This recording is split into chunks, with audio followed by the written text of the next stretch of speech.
હવે આપણે પ્રશ્નપત્ર એક વ્રજનું પ્રથમ એક્ઝામનું એટલે પ્રથમ પરીક્ષાનું આપણે રિવિઝન સ્ટાર્ટ કરીએ છીએ, જેમાં વ્રજનું પહેલું પ્રશ્નપત્ર આપણે ગણવાનું છે. એમાં પહેલો સવાલ છે, નીચેના વિધાનો સાચા છે કે ખોટા તે જણાવો.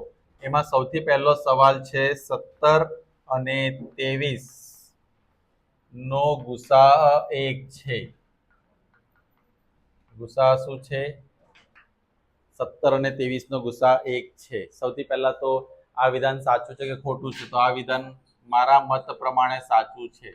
હવે મારો મત કેમ આનામાં આવ્યો? કારણ કે 17 અવિભાજ્ય સંખ્યા છે, એના અવયવો પડે 17 એકા 17. 23 એક અવિભાજ્ય સંખ્યા છે, 23 એકા એટલેનો ગુસા શું થયો? અને જો લસાની વાત કરીએ, આમાં લસા પૂછાયો હોત તો અવિભાજ્ય સંખ્યામાં લસા શોધવા માટે બંને સંખ્યાનો જે ગુણાકાર કરો ને એનો જવાબ આવશે. એનો શું આવશે? જવાબ આવશે. હવે બીજો પ્રશ્ન એમાં છે વર્ગમૂળ 9 કેવી સંખ્યા છે? અસમય સંખ્યા છે.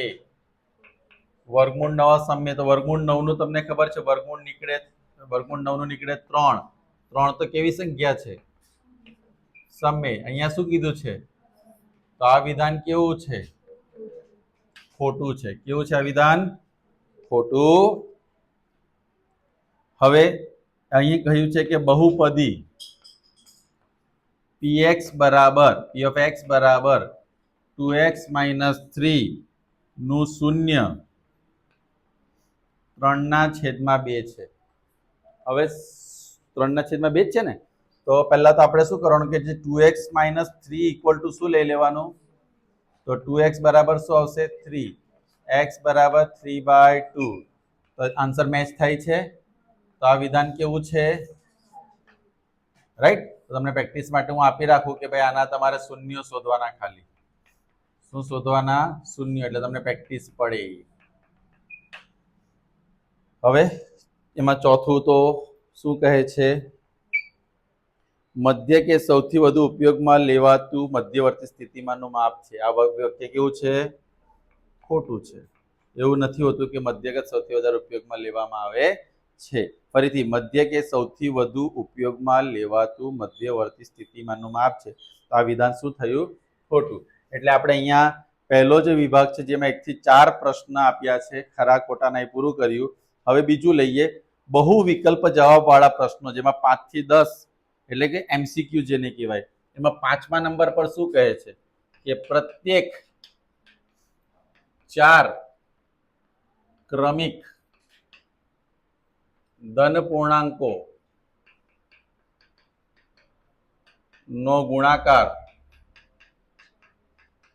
ખાલી જગ્યા વડે વિભાજ્ય હોય. એટલે પહેલી 4 ક્રમિક સંખ્યા આપણે એક કામ કરો ને, 1 2 3 4 આ ક્રમિક કહેવાય. 2 3 4 5 4 5 6 7 આનો ગુણાકાર શું થાય? 4 તાલી 12, 12 દુ 5 ચોક 20, 20 તાલી 60, 60 દુ 100, 6 સત્તા 42, 42 ગુણ્યા 20 કેટલા થશે? 800 થાય.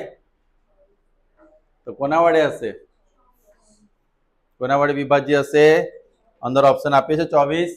આપણો જવાબ આવશે છઠ્ઠી ખાલી જગ્યા. બહુ સરસ સવાલ છે. p of x બરાબર 2x + 7 નો આલેખ ખાલી જગ્યા હોય. આ સુરેખ સમીકરણ છે. એક ચલમાં સુરેખ સમીકરણ છે, અને સુરેખ સમીકરણનો આલેખ શું આવે? એક રેખા આવે, સીધી રેખા આવે. ઓપ્શનમાં આપ્યું છે રેખા. બી ઓપ્શન છે એમાં. આમાં પહેલા ઓપ્શન કયો હતો? સી હતો, 24. આમાં બી ઓપ્શન કયો આવશે? રેખા. હવે 7th સમીકરણ યુગ્મ x + 2y + 5 બરાબર 0, -3x - 6y + 1 બરાબર 0 ને ખાલી જગ્યા હોય, અનન્ય ઉકેલ હોય, બરાબર 2 ઉકેલ હોય, અનંત ઉકેલ હોય કે ઉકેલ ના મળે, તેના માટે આપણે શું કરવું જોઈએ? a1/a2 1/-3 b1/b2 2/-6 એટલે -1/3 થશે. અને C1 અપોન C2 5 અપોન એટલે અહીંયા એવું થાય છે A1 upon A2 equal to but not equal to આ કન્ડિશન માટે શું કહી શકાય આમાં ઉકેલ ના મળે યાદ રાખજો આ બે સરખા હોય ને ત્રીજું સરખું ના હોય એટલે કે અચળ સંખ્યા સરખી ના હોય એનો ગુણોત્તર તો ઉકેલ ન મળે ઉકેલ ન મળે ને ઓપ્શન કયો છે આપણો અંદર ઓપ્શન ડી કયો છે ક્લિયર ચોક્કસ તો અનન્ય ઉકેલ માટેની શરત શું આવશે એ પણ જોઈ લઈએ આમાં એક ઓપ્શન છે અનન્ય ઉકેલ એના માટેની શરત A1 upon A2 B1 upon B2 અને અનંત ઉકેલ માટેની શરત સોરી અનન્ય માટે નોટ ઇક્વલ ટુ આવશે અને અનંત માટે શું આવશે A1 upon A2 equal to આ શાના માટે હશે અનન્ય માટે A1 upon A2 B1 upon B2 ત્રણે ત્રણ ઇક્વલ હોય તો અનંત ઉકેલ મળશે ઇન્ફાઇનાઇટ સોલ્યુશન આઠમી ખાલી જગ્યા શું કહે છે PXY નું ઉગમ બિંદુથી અંતર ઉગમ બિંદુ એટલે હું લઈ લઉં છું Q 0 0 ઉગમ બિંદુ એટલે શું કહેવાય 0 0 એનાથી અંતર શું મળે આપણને ખબર છે ઉગમ બિંદુથી અંતર એમ તમને અંતરનું સૂત્ર તમને ખબર છે શું છે ખબર છે x1 minus x2 whole square plus આ એનું ખરેખર ઓરિજિનલ સૂત્ર છે પણ તમારી પાસે x1 માં શું છે x અહીંયા શું આવશે 0 નો વર્ગ y1 માં શું છે y અહીંયા 0 નો વર્ગ એટલે આપણે કહી શકીએ x square plus y square ખરેખર આ આપણું સૂત્ર થાય ઉગમ આવી રીતે સૂત્ર બને બરાબર છે કોનાથી ઉગમ બિંદુથી તો આપણો ઓપ્શન કયો છે એ કયો ઓપ્શન આવશે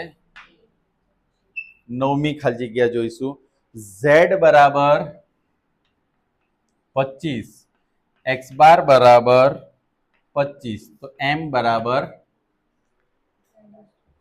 તો z નું સૂત્ર છે તમારી પાસે z equal to 3m minus તો z એટલે અહીંયા 25 3m x બાર એટલે માઇનસ 50 અને અહીં લઈ લઈશું તો 3m ઇક્વલ ટુ શું આવશે 70 m ઇક્વલ ટુ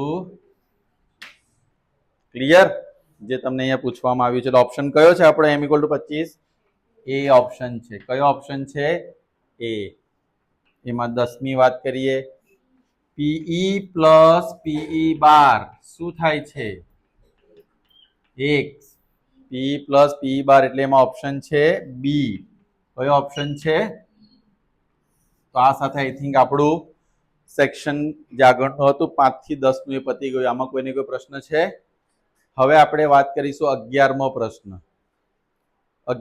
પ્રશ્ન બરાબર છે 11મો પ્રશ્ન શું કહે છે બિંદુ અને 11મા પ્રશ્નમાં એકચ્યુઅલી પૂછવામાં આવ્યું છે ખાલી જગ્યા પૂરો 5 - 3 નું કયા અક્ષથી x અક્ષથી આપણે શું શોધવાનું છે લંબ હવે x અક્ષથી અંતર શોધવું હોય તો x અક્ષ કયો લેવાનો ચલો આને આપણે નામ આપી દઈએ a 5 - 3 ને x અક્ષ માટે શું લઈશું a0 ખબર ને x અક્ષથી અંતર પૂછ્યું તો x a અથવા x તમે કંઈ પણ લેશો y શું લેવાનું હવે હું શું શોધીશ PA² અથવા PA શોધીશ અંદર શું આવશે x1 - x2 whole square y1 - y2 લંબ અંતર શોધવા કીધું ને તમને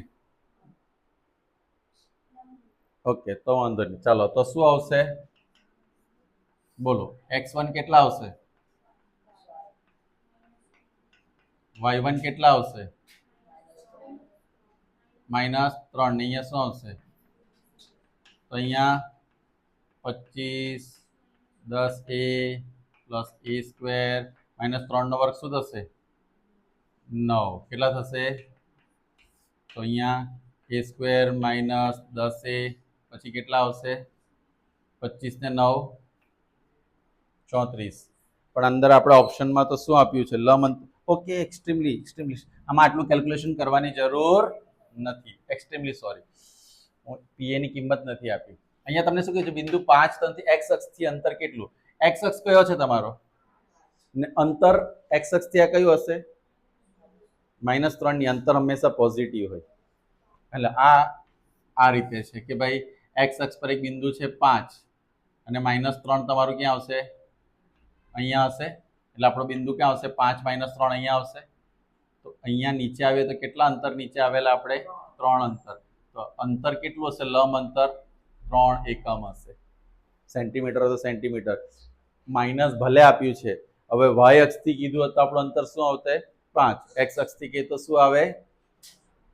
ને જે રીત મેં કરી હતી એમાં શું જરૂરી છે ખબર છે?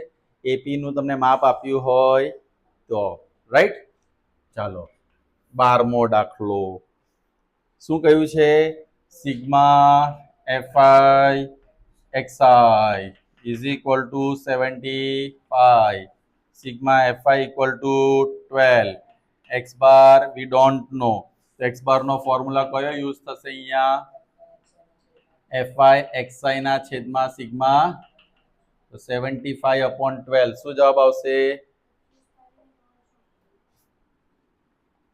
12 વડે ડાયરેક્ટ ભાગાકાર કરીએ તો શું આવશે? પોઈન્ટમાં આન્સર આવશે 6 પોઈન્ટ સમથિંગ આવવા જોઈએ. બોલો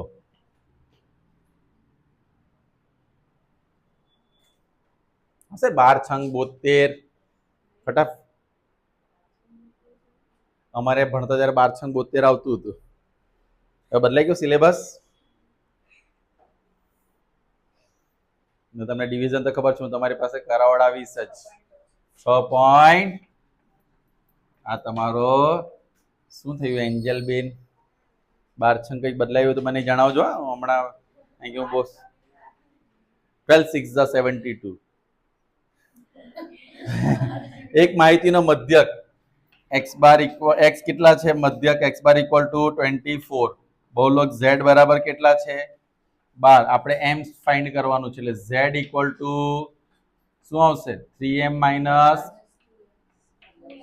ચલો z ની કિંમત 12. આવો સેમ ક્વેશ્ચન આપણે કાઉન્ટ કરી ગયા, રાઈટ? x બાર ની કિંમત 24. 12 કેટલા આવશે? 3. અહીં 24 દુ 48. 48 ને આમ લઈ લો. પોઈન્ટમાં આન્સર આવે છે અંદર કે બરાબર છે? આપણે શું લીધું? 24 12 બરાબર છે. અચ્છા 12 + 48 એક્ઝેક્ટલી આવી જશે. તો 3m બરાબર શું થયું? 50. તો m બરાબર શું? 60. હવે ધીમે ધીમે છે ને ગણતરી ભૂલાવા લાગી. m બરાબર શું થયું? m બરાબર, આ બધું એન્જલના કારણે મારું ધ્યાન ભટકાઈ નાખ્યું 12×72 માં. 14મો પ્રશ્ન. Just joking. હવે 14મો પ્રશ્ન તમે જાતે કરશો. m ની કિંમત તમને શું આપવામાં આવી છે? 25. z ની કિંમત શું છે? 25. તો x બાર મળી જશે? મળી જશે. ચલો કરાવી દઉં છું. 3m માઇનસ, કારણ કે આજે તો આવડી જાય, પછી ઘરે જઈને તમે ભૂલી જશો. 3m ની કિંમત. તો એક કામ કરીએ, x બાર અહીંયા ને 25 ને અહીંયા લઈ લઈએ, રાઈટ? 2x બાર 25 તાલી અહીંયા માઇનસ. x બાર બરાબર 50 ના છેદમાં x બાર બરાબર કેટલા આવશે? આ તમારો કયો પ્રશ્ન પત્યો? 14મો. હવે 15મો પ્રશ્ન જુઓ. બહુ આપણે જે સંભાવના, પ્રોબેબિલિટી. લીપ વર્ષમાં 53 બુધવાર હોવાની સંભાવના. લીપ વર્ષ જો 2 વર્ષ આવે, લીપ વર્ષ અને બિન લીપ વર્ષ. લીપ વર્ષમાં કેટલા દિવસ આવે? 366. એને કેટલા વડે ભાગીશું? 7×5 7 દુ. તો લીપ વર્ષની અંદર પ્રોબેબિલિટી શું આવશે? PE બરાબર આ 2 એના છેદમાં 2/, બરાબર ને 16મો પ્રશ્ન જે મેક્સિમમ લોકો એક્ઝામમાં લોચા મારે છે આ પ્રશ્નની અંદર. પરીક્ષામાં આટલા ગુણની પરીક્ષાવાળામાં, ગણિતની પરીક્ષામાં 100 માંથી 100 ગુણ મેળવવાની સંભાવના. જો 100 માંથી 100 ભલે મેળવો, ગમે તે ગુણ મેળવવાનો એની સંભાવના તો 1 આવે. અને જેટલા ગુણ કીધા હોય, ધારો કે 100 ગુણ કહ્યા છે તેમાં 1 ઉમેરી દો એટલે 101 થાય. નીચે શું આવવું જોઈએ? 101. 50 ગુણની પરીક્ષા હોય તો 51. 20 ગુણની પરીક્ષા હોય તો 1 ઉપર તો એક જ ઓપ્શન આવે. હવે 101 કેમ? તો 0 માર્ક્સ પણ આવે ને. આજે જ આપણે અચીવ કર્યું એક જણનું, પણ અમે બચાવી લીધું. ચલો હવે પ્રશ્ન નંબર 17 થી 24 ની વાત કરીએ. રાઈટ, તો 17મો પ્રશ્ન જોઈશું. 17મો પ્રશ્નમાં શું કે એક શબ્દમાં કે એક વાક્યમાં જવાબ લખવાનું છે. તો જુઓ, z - m બરાબર 2.5, x બાર બરાબર 20. તો z આપણે શોધવાનું